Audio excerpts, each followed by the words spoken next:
Hello, I appreciate you being here. This is Buddy Saga, and today's story is about a man that they called a loser. Well, the funny thing about losers is sometimes they win last. Let's go. Call Nora Wells to the stand. 4 words. That's all it took. My wife, Simone, had been crying for the past 20 minutes, dabbing her eyes with the tissue, sniffling delicately, painting herself as the victim of a cold, uncaring husband who had forced her to abandon her dreams.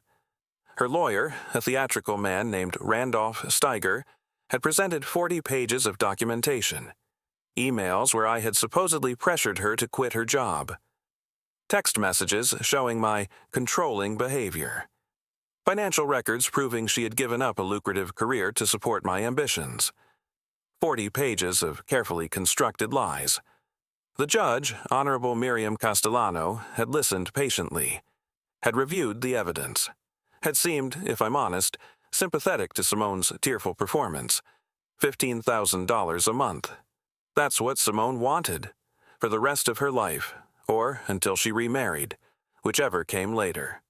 $180,000 a year, for a woman who had never sacrificed anything except her dignity. My lawyer, Patricia Holbrook, had advised me to negotiate. The judge is leaning her way, she had whispered during a recess. We should offer $8,000, maybe $10,000. Cut our losses. I told her to wait. Because I had something better than a negotiation. I had Nora Wells. When I said her name, Simone's performance stopped mid-sob. Her face, wet with tears, went absolutely white. Who? Judge Castellano asked. Nora Wells. She's waiting in the hallway. She's my wife's best friend of 15 years, and she has testimony that this court needs to hear. Simone grabbed her lawyer's arm, whispered something urgent. Randolph Steiger stood. Your Honor, this is highly irregular. We received no notice of this witness. This is clearly an ambush tactic designed to... The witness is here to provide character testimony relevant to the petitioner's claims. Patricia interrupted smoothly. Given the extensive character evidence the petitioner has presented against my client, we have the right to present counter-testimony. Judge Castellano considered for a moment. I'll allow it. Bailiff, please bring in the witness. The courtroom door opened. Nora Wells walked in. She was 43 years old, blonde, dressed in a conservative navy suit. She looked nervous but determined, and she wouldn't meet Simone's eyes. Nora! Simone's voice cracked. What are you doing? Nora didn't answer, just walked to the witness stand, raised her right hand, and swore to tell the truth. The whole truth. Nothing but the truth. My name is Graham Latimer. I'm 48 years old. I live in Boulder, Colorado, where I work as a software architect for a company that designs financial systems. I make $347,000 a year, which sounds like a lot until your wife's lawyer argues that she's entitled to half of it for the rest of her life. I met Simona Vargas in 2005 at a tech conference in San Francisco. She was 31, working as a marketing director for a startup. Smart, ambitious, beautiful. The kind of woman who walked into a room and immediately became the center of attention. I was 30, recently promoted, finally feeling like my career was going somewhere. When she showed interest in me, I couldn't believe my luck. We dated long distance for 8 months, got engaged, got married in 2007 in a ceremony that cost $80,000, mostly paid for by my signing bonus. For the first few years, things were good. We both worked demanding jobs. We bought a house in Boulder when my company relocated me there. We talked about having kids someday. Then, in 2012, Simone announced she wanted to quit her job. I'm burned out, Graham. I need a break, just for a year or two, until I figure out what I really want to do. I supported her. Of course I did. We had enough money. Her happiness mattered to me. 1 year became 2, 2 became 5, 5 became 10. Simone never went back to work. But she stayed busy. Yoga, classes, spa days, shopping trips with her best friend Norah, vacations that she insisted we needed for our mental health. I kept working, 60 hours a week, sometimes more, providing for a lifestyle that seemed to get more expensive every year, and I started noticing things. The receipts that didn't add up. The credit card charges at hotels we never stayed at together. The phone calls she would take in another room, speaking in whispers. In 2019, I hired a private investigator. What he found destroyed me. Simone had been having an affair, not just one affair, multiple affairs going back to 2014, different men, different cities, all funded by my money. She had been flying to Miami, to New York, to Los Angeles, telling me she was visiting her sister or attending a wellness retreat. Instead, she was staying in luxury hotels with men she met online. The investigator documented everything: photographs, hotel receipts, credit card statements, even video footage from a hotel lobby in Chicago, showing Simone kissing a man who wasn't me. But the most damaging evidence came from an unexpected source: Nora Wells. Norah and Simone had been best friends since college. Sorority sisters, roommates, the kind of friends who told each other everything, including, apparently, details about extramarital affairs. What Norah didn't know was that I had become friends with her husband, Dean. We played golf together, had beers after work, bonded over the shared experience of being married to women who spent money faster than we could make it. When I discovered Simone's affairs, I was devastated, didn't know what to do, didn't know who to talk to. Dean was the one who suggested I talk to Norah. "She knows things," he said one night after too many beers. "Things about Simone. I've overheard conversations. Things that would make your head spin." I didn't believe him at first. Norah was Simone's best friend. Her loyalty would be to my wife. But Dean persisted. "Norah's not happy about what Simone's doing. She thinks it's wrong. She's just scared to say anything because she doesn't want to lose the friendship."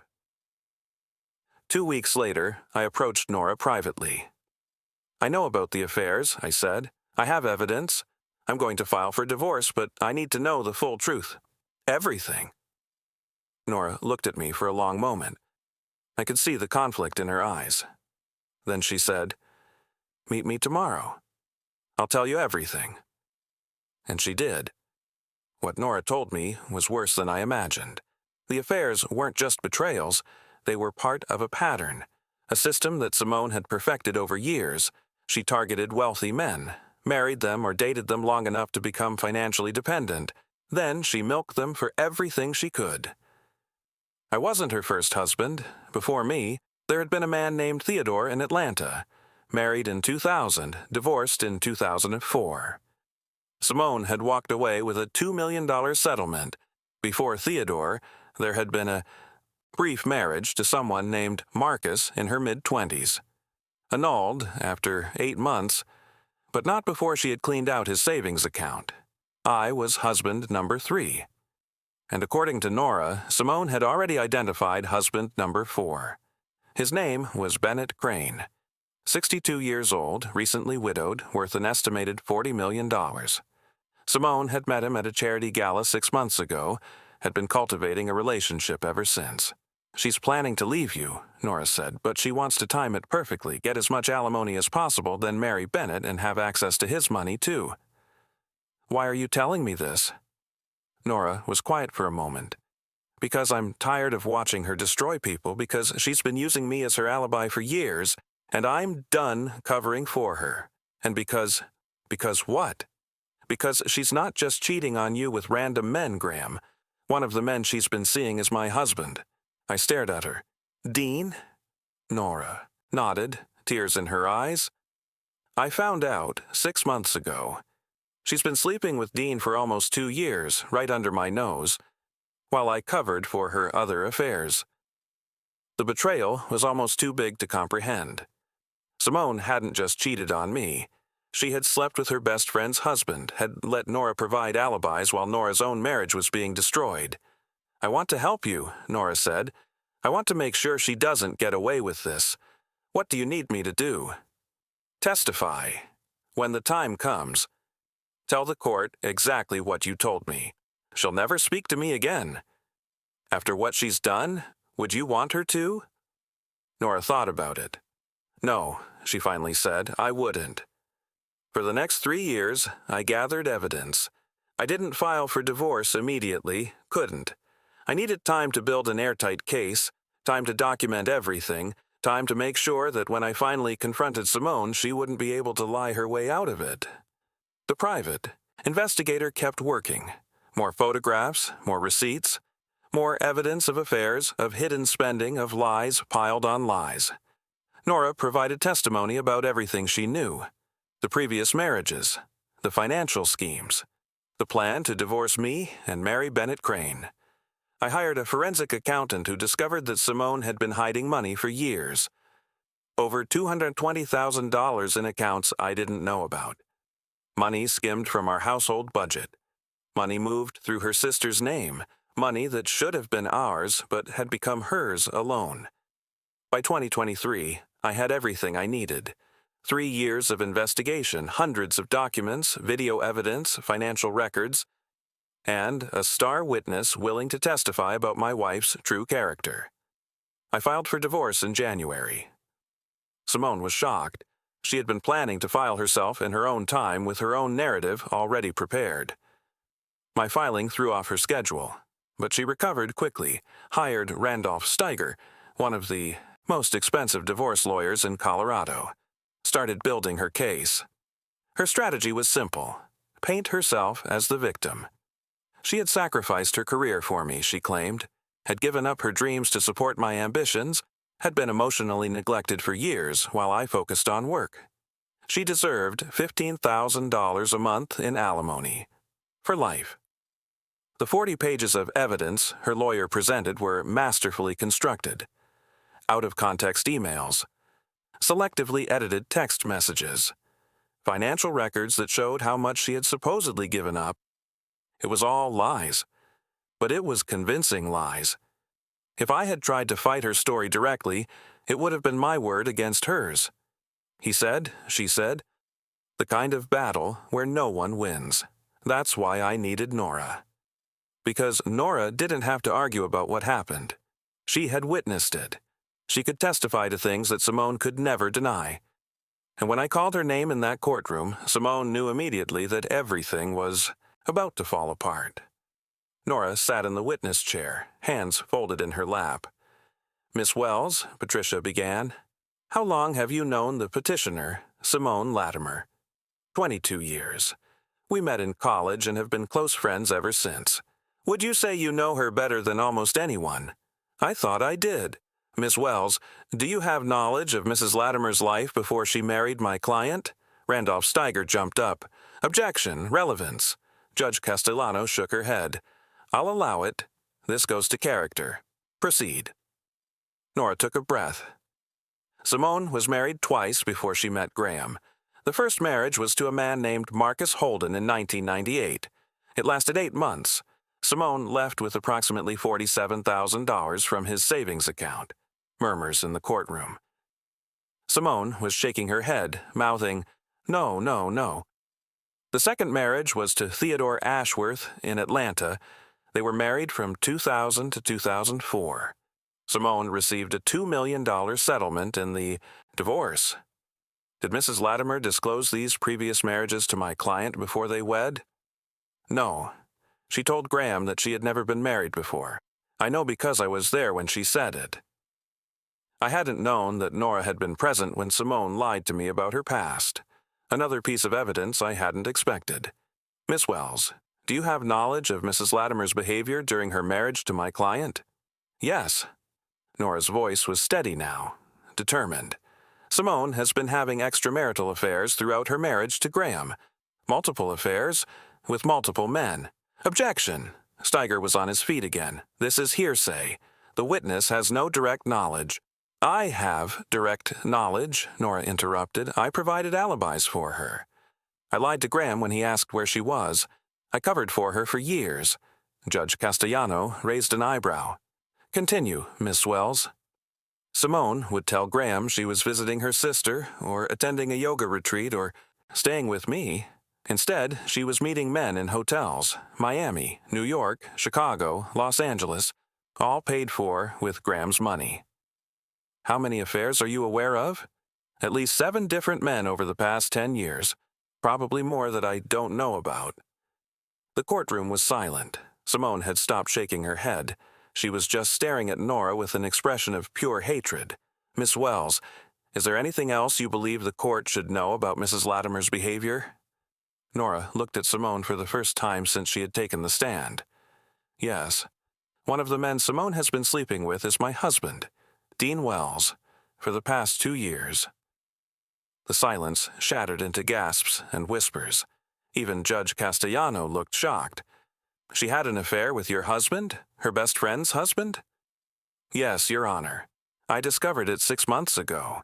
She had been using me as her alibi while she was sleeping with my husband, sometimes in my own house." Simone was trying to stand. Her lawyer was pulling her back down. She was saying something, but I couldn't hear what. "Miss Wells, one final question." Patricia's voice was calm, professional, but I could see the satisfaction in her eyes. "You mentioned that Mrs. Latimer had a plan for after this divorce. Can you tell the court about that?" "Yes. Simone has been cultivating a relationship with a man named Bennett Crane. He's 62, recently widowed, wealthy. She planned to maximize her alimony from Graham, then marry Bennett and have access to his money as well." "How do you know this?" "Because she told me. She bragged about it. Called Graham a stepping stone to her real goal." Nora's voice cracked slightly. She said the same thing about Theodore, about Marcus. She sees men as resources to be exploited, nothing more. Patricia turned to the judge. "No further questions, Your Honor." The cross-examination was brutal. Randolph Steiger tried everything, attacked Nora's credibility, suggested she was lying out of jealousy, implied that she had fabricated the affair with Dean to hurt Simone. Norah held firm. "I have text messages," she said, when Steiger accused her of making up the affair. "Between Simone and Dean. I have photographs. I have hotel receipts. If you'd like, I can provide them all to the court. Those could be fabricated. They're not. And if you subpoena Dean Wells, he'll confirm everything. He's already agreed to testify if necessary." Steiger backed off. He knew when he was beaten. The final blow came when Patricia called the forensic accountant to the stand. Eleanor Riggs was a small woman with glasses and a demeanor that screamed, "Numbers are my friends." She presented her findings with clinical precision. Hidden accounts totaling $223,147. Credit card charges that didn't match any legitimate expenses. Wire transfers to accounts held by Simone's sister. Evidence of financial manipulation going back 8 years. In your professional opinion, Miss Riggs, was Mrs. Latimer's spending consistent with someone who sacrificed her career for her family? No. Her spending was consistent with someone living a double life.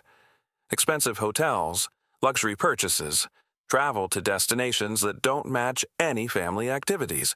This is the financial profile of someone engaged in systematic deception. Judge Castellano had heard enough. "We're going to take a recess. When we return, I'll hear closing arguments.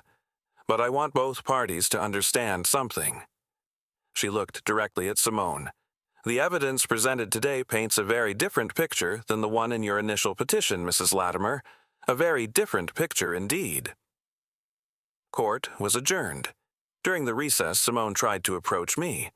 Her lawyer held her back, but I could hear what she was saying. "Graham, please. We can work this out. I made mistakes, but I still love you. Don't do this." I didn't respond. There was nothing left to say. When court resumed, Randolph Steiger tried to salvage something from the wreckage. "Your Honor, regardless of what has been testified today, the fact remains that Mrs. Latimer was out of the workforce for over a decade. She has no current income. She needs support while she rebuilds her life." Judge Castellano was unmoved. "Counselor, your client has been hiding over $220,000 in secret accounts. She has a documented pattern of marrying wealthy men and divorcing them for profit. She is currently, according to testimony, pursuing another wealthy target. The court does not find her to be in genuine need of support." "Your Honor, I'm not finished." The judge's voice was ice. "The evidence of adultery in this case is overwhelming. The evidence of financial fraud is substantial. The evidence of deception is undeniable." She looked at Simone. Mrs. Latimer, you came into this court claiming to be a victim, claiming you sacrificed your career for your husband, claiming you deserved $15,000, a month for the rest of your life. The evidence shows that you are not a victim. You are a predator. You have systematically exploited at least 3 men that we know of, including my current respondent. You have hidden assets, committed adultery, and attempted to defraud this court with false testimony. Simone was crying again. Real tears this time, I think. The tears of someone who has finally been caught. It is the judgment of this court that the petitioner's request for alimony is denied in its entirety. Furthermore, the respondent is awarded 70% of marital assets, given the documented financial misconduct by the petitioner. The hidden accounts, totaling $223,147, are to be divided as part of the marital estate. Your Honor, please. I'm also referring this matter to the District Attorney's Office for review of potential criminal charges, including perjury, fraud, and theft by deception. The gavel came down. This court is adjourned. Simone was arrested 2 months. Later, the DA's office had reviewed the evidence and found enough to charge her with multiple felonies: perjury for lying under oath, fraud for the hidden accounts, theft by deception for the money she had stolen throughout our marriage. The previous marriages came under scrutiny, too. Theodore Ashworth, her second husband, had died in 2019. But when investigators looked closer at his death, questions emerged. He had died of a heart attack at 67. Natural causes, the coroner had ruled. But Theodore's children had always suspected something was wrong. Their father had been healthy, active, no history of heart problems. When they learned about Simone's pattern, they demanded an exhumation. I don't know the results. That investigation is still ongoing, but I know that Simone is sitting in a jail cell right now, facing charges that could keep her there for years. The woman who demanded $15,000 a month in alimony, who cried in court about her sacrifices, who had 40 pages of fake evidence, she has nothing now. And I have my life back. The divorce was finalized 6 months after that courtroom day. I got the house. I got 70% of our assets. I got the $223,147 that Simone had hidden, minus illegal fees. More importantly, I got the truth. 22 years with a woman I never really knew. A woman who had seen me as nothing but a resource to exploit. A woman who had lied about her past, her present, and her plans for the future. It hurts.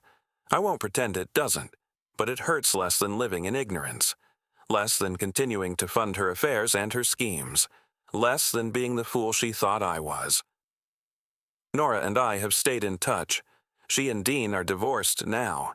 He admitted to everything once he realized that lying would only make things worse. Lost the house, lost half his retirement, lost his reputation. Norah is rebuilding. Dating again, slowly. She told me recently that she doesn't regret testifying. Simone would have destroyed you, she said. Taken everything and moved on to the next victim. Someone had to stop her. Why you? After everything she did to you?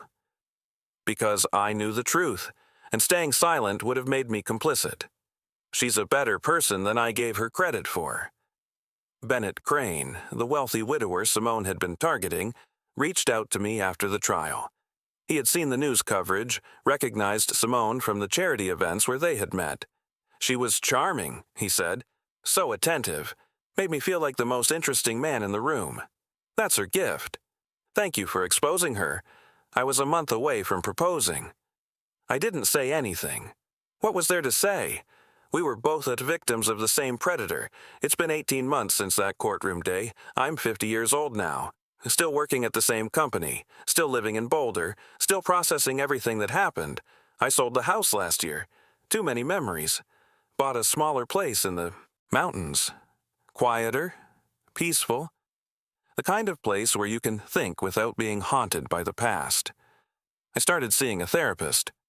Working through the trust issues that come from being systematically deceived for 2 decades. It's slow work. Some days are better than others. But I'm making progress. I went on a date last month. First one since the divorce. a woman named Christine who works at a nonprofit downtown. We had coffee, talked for 2 hours. Nothing romantic yet, but it was nice, normal, easy, no red flags. Maybe someday I'll be ready for something more, maybe not. Either way, I'm okay, because I'm not living a lie anymore. Simone's trial is scheduled for next fall. She's facing multiple felony charges: perjury, fraud, theft. The potential sentence, if convicted on everything, is 15 to 20 years. I'll have to testify. So will Norah. So will Eleanor Riggs and the private investigator and anyone else who helped expose what Simone really was. Part of me dreads it, reliving everything in a courtroom, having the whole ugly story become public record. But another part of me knows it's necessary. Not for revenge, I'm past that. For justice, real justice, the kind that holds people accountable for the harm they've caused. Simone hurt me, hurt Theodore and Marcus before me, hurt Norah and Dean, would have hurt Bennett Crane if she hadn't been stopped. She needs to face consequences, not because I'm angry, but because people like her don't stop unless they're forced to. I keep a photograph on my desk. It's from the day Norah testified. Someone took it outside the courthouse after the hearing. Norah and me, standing in the sunlight, looking tired but relieved. Two people who had been victimized by the same woman, who had found the courage to fight back, who had won. I look at that photograph when I'm having a hard day, when the trust issues flare up, when I wonder if I'll ever be able to open myself up to someone again. It reminds me that the truth matters, that standing up for yourself matters, that the right people will stand with you when you need them most. Norah didn't have to testify. She could have stayed silent, protected her friendship, avoided the scandal, but she didn't. She chose truth over comfort, justice over loyalty, the right thing over the easy thing. That's rare, and it saved me. If you're watching this and something in your marriage doesn't add up, trust that instinct. The unexplained expenses, the secretive phone calls, the stories that don't quite make sense. It might be nothing. Probably is nothing. But it might be everything. I ignored my instincts for years. Told myself I was paranoid. Told myself that after so many years of marriage, I should trust my wife. I should have listened to that voice in my head, should have paid attention to the signs, should have asked the hard questions instead of burying my doubts. Don't make my mistake. The truth might hurt, but it hurts less than being deceived. Less than watching your life savings disappear into someone else's secret accounts. Less than realizing that the person you loved never really existed. One more thing before I go. Last week, I got a letter from the prison where Simone is being held while awaiting trial. I almost didn't open it. Almost threw it away like I had thrown away everything else connected to her. But curiosity won. The letter was short, just a few paragraphs.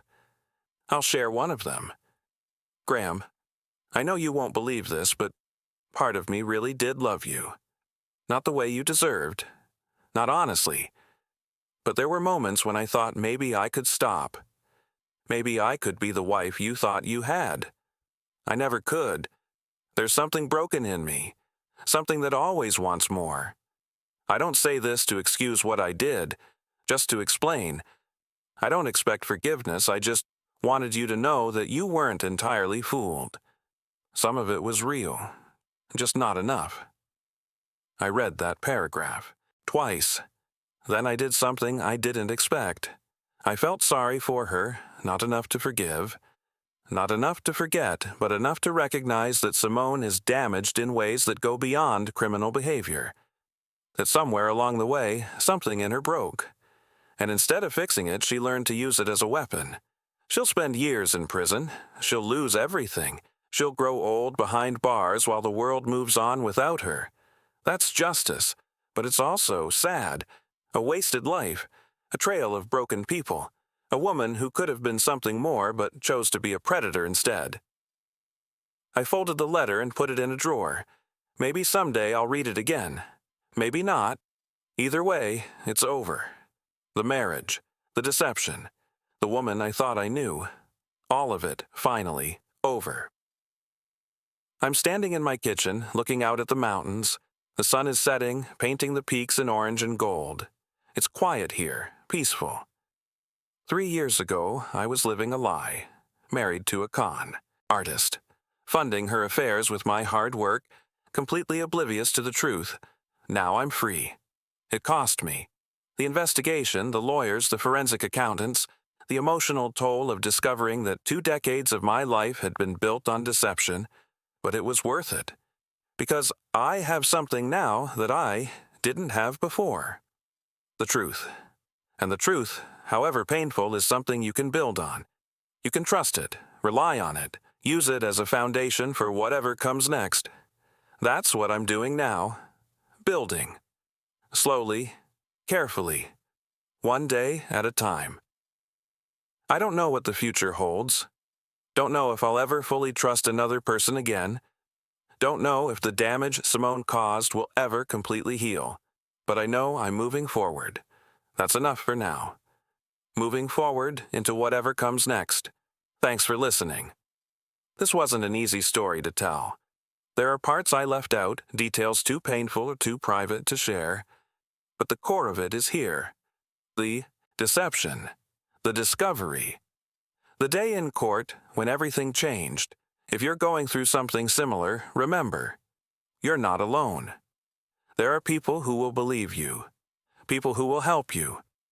People like Norah, who will stand up and tell the truth even when it costs them. Find those people. Lean on them. Let them help you fight. And when you finally see justice, when you finally get free, remember to breathe. The storm is over. The sun is coming up, and you survived. Share this with someone who needs to hear it.